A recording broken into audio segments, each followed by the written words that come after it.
चिन्हावरील सुनावणीला अखेर सुरुवात झालेली आहे। शिवसेना पक्ष आणि चिन्हावरील सुनावणीला सुरुवात झालेली आहे। आता शिवसेना पक्ष आणि चिन्हा या संपूर्ण सुनावणीमध्ये कपिल सिब्बल आज युक्तिवाद करतील आणि त्यानंतर ठाकरे गटाकडून देवदत्त कामत हे देखील युक्तिवाद करण्याची शक्यता वर्तवली जाते। न्यायाधीश हे न्यायालयामध्ये दाखल झालेले आहेत आणि शिवसेना पक्ष आणि चिन्हावरील सुनावणीला सुरुवात झालेली आहे। कपिल सिब्बल आमदार अपात्रतेवरती आज युक्तिवाद करणार आहेत आणि या सुनावणीला आता सुरुवात झालेली आहे। शिवाय ठाकरे गटाचे वकील देवदत्त कामत हे देखील आज युक्तिवाद करण्याची शक्यता वर्तवली जाते। सुनावणीसाठी न्यायाधीश न्यायालयामध्ये दाखल झालेले आहेत। कपिल सिब्बल आज आमदार अपात्रतेवरती युक्तिवाद करतील आणि त्यानंतर ठाकरेंचे वकील देवदत्त कामत हे देखील आज युक्तिवाद करण्याची शक्यता वर्तवली जाते आणि त्याच अनुषंगाने आता सुनावणीला सुरुवात झालेली आहे।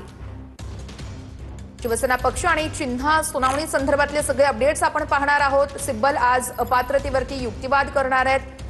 सुनावणीसाठी न्यायाधीश न्यायालयामध्ये दाखल झालेले आहेत। आजच्या सुनावणीत काय होतं हे पाहणं अतिशय महत्त्वाचं असेल।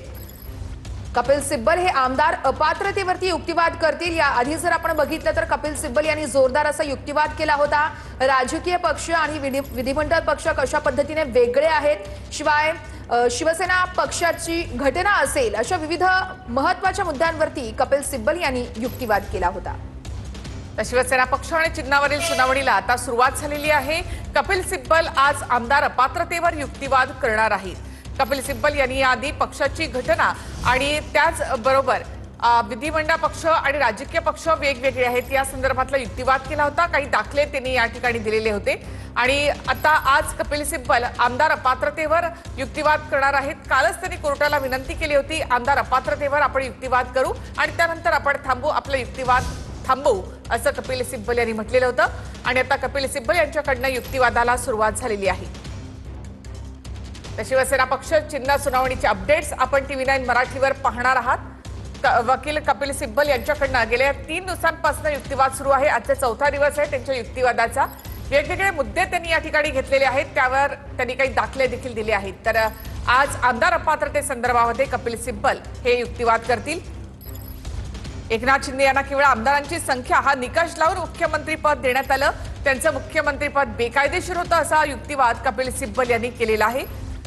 तर त्यावेळेला ग्राउंड रियालिटी तपासण्यात आली नव्हती असा युक्तिवाद देखील काल कपिल सिब्बल यांनी केलाय। मुख्यमंत्रीपदी शिंदे यांची निवड ही बेकायदेशीर होती असं देखील कपिल सिब्बल यांनी म्हटलेलं होतं। तर कुठल्याही गोष्टीची, संघटनेची किंवा माहितीची शहानिशा न करता एकनाथ शिंदे यांना थेट मुख्यमंत्रीपदी बसवण्यात आलं असा युक्तिवाद देखील सिब्बल यांनी काल केला होता। आज आमदार अपात्रतेवर ते युक्तिवाद करणार आहेत। निवडणूक आयोगाच्या एकूणच भूमिकेवर देखील कपिल सिब्बल यांनी प्रश्नचिन्ह उपस्थित केलेलं होतं।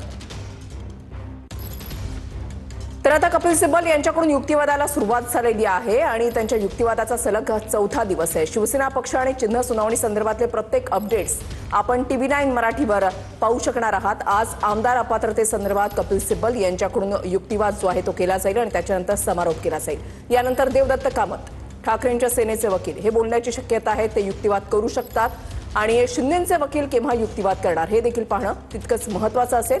सध्याच्या घडीचे अपडेट्स कपिल सिब्बल यांच्याकडून युक्तिवादाला सुरुवात झाली आहे। विधिमंडळ पक्षामध्ये फूट पडली, याला निवडणूक आयोगानं मान्यता दिली आणि त्यानंतर शिंदे सत्तेमध्ये आले। तर लोकशाहीची ही थट्टा असल्याचं कपिल सिब्बल यांनी काल म्हटलेलं आहे। पक्षाच्या घटनेसंदर्भातली कागदपत्र देखील त्यांनी कोर्टासमोर सादर केलेली आहेत। त्यानंतर कोर्टानं देखील कपिल सिब्बल यांना काही प्रश्न देखील विचारलेले होते। सिब्बल यांनी निवडणूक आयोगाची ऑर्डर दाखवली आहे। सिब्बल यांनी निवडणूक आयोगाची ऑर्डर इथे दाखवली आहे।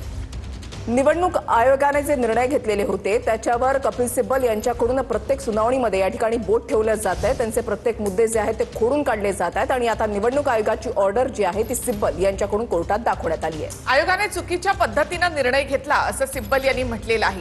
सिब्बल यांच्याकडनं आता युक्तिवाद सुरू झालाय। आज आमदार अपात्रते संदर्भामध्ये सिब्बल युक्तिवाद करतायत। आयोगानं चुकीच्या पद्धतीनं निर्णय घेतला असा युक्तिवाद सिब्बल यांनी केलाय। निवडणूक आयोगाच्या अधिकाऱ्यांवर त्यांनी प्रश्न उपस्थित केले. पक्षाची घटना लोकशाहीवादी आहे की अलोकतांत्रिक हे ठरवण्याचा अधिकार पॅरा 15 अंतर्गत आयोगाला नाही, असा युक्तिवाद कपिल सिब्बल यांच्याकडून करण्यात आलेला होता. आता निवडणूक आयोगाची ऑर्डर जी आहे ती सिब्बल यांच्याकडून दाखवण्यात आलेली आहे. आयोगानं चुकीच्या पद्धतीनं निर्णय घेतला, असं कपिल सिब्बल युक्तिवादादरम्यान बोलतायत. याआधी देखील फक्त संख्याबळ बघून निवडणूक आयोगानं हा निर्णय घेतला.